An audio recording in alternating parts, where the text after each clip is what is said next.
ध्यान की महिमा क्या है? इस पर महर्षि में ही परमहंस जी महाराज अपने प्रवचन के द्वारा समझाए हैं। प्यारे महाशयों, जिस तरह संत पलटूदास जी ने ख्याल लगाते हुए संसार के कर्मों को करने के लिए कहा है, वही ख्याल लगाते रहिए, संसार का कार्य भी करते रहिए। वह ख्याल क्या है? कमठ दृष्टि जो लावई, सो ध्यानी परमान सुरत से अंडा सेवय। संसार में कामों को करते हुए ईश्वर में ख्याल लगाते हुए रहें। जैसे कछवी सूखे में जाकर अंडा देती है, चारा करने के लिए दूर जैसे कछवी सूखे में जाकर अंडा देती है।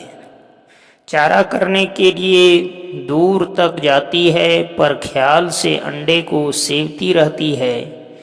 यदि ख्याल अंडे से हट जाए तो वह अंडा सड़ जाएगा। अगर कछवी को कोई मार दे तो भी अंडा सड़ जाएगा। अगर उस अंडे को लेकर कोई भाग जाए तो वह कछवी पुत्र शोक की तरह विकल हो जाएगी।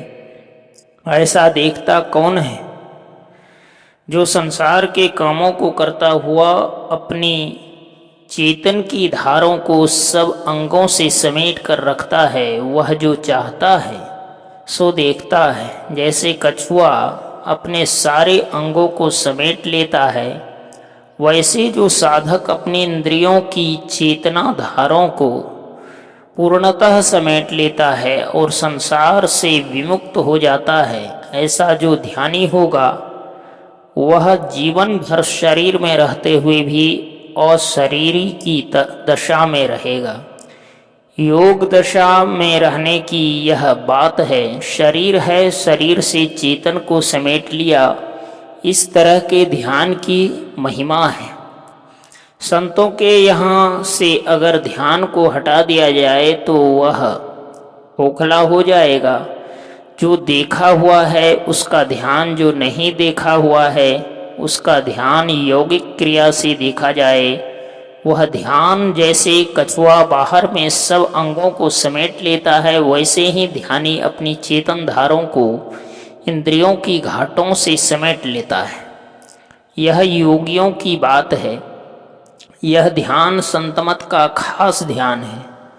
देखे हुए का ध्यान और जो नहीं देखा जाए उसका ध्यान, जो नहीं देखा जाए वह क्या है? वह बिंदु है।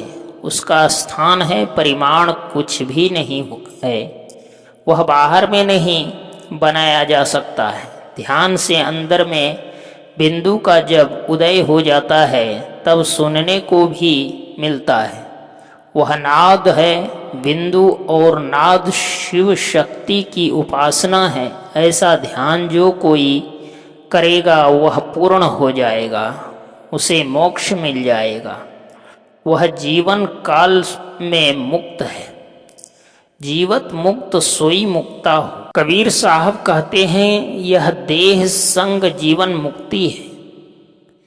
जो इसको करता है वह जन्म जन्म मनुष्य का शरीर पाता है। इस संस्कार से भजन करते करते जीवन मुक्त हो जाता है और अंत में पूर्ण मुक्त हो जाता है। अगर बिंदु ध्यान और नाद ध्यान को निकाल दो तो संतमत में कुछ नहीं रहेगा। संतमत अच्छे गुरु की खोज करने कहता है। गुरु कहते हैं जो ध्यान करता हो, शुच्याचार से रहता हो, औरों से ध्यान कराता हो, वह गुरु है। ऐसे गुरुओं के द्वारा शांति का मार्ग मिलता है। शांति अंदर की वस्तु है, अंदर में खोजने से मिलती है। जैसे कछुआ अपने सब अंगों को समेट लेता है, वैसे ही जो अपने सारे इंद्रियों से चेतन धारा को समेट लेता है उसे अंत में शांति मिलती है। यह भक्ति का बीज पलटता नहीं है। संत की वाणी संतमत के सत्संग से अवश्य होनी चाहिए। यह कहना कि हम उदासी हैं तो वह कहाँ से आया? गुरु नानक देव जी के प्रथम पुत्र श्री चंद्र जी महाराज हुए, उदासी मत वहीं से चला है। प्रिय दर्शकों, ध्यान की महिमा क्या है इस प्रवचन के द्वारा जरूर समझे होंगे। तो वीडियो को लाइक और चैनल को सब्सक्राइब जरूर करें। मिलते हैं ऐसे ही ज्ञानप्रद और शिक्षाप्रद प्रवचन को लेकर के। तब तक के लिए जय गुरुदेव।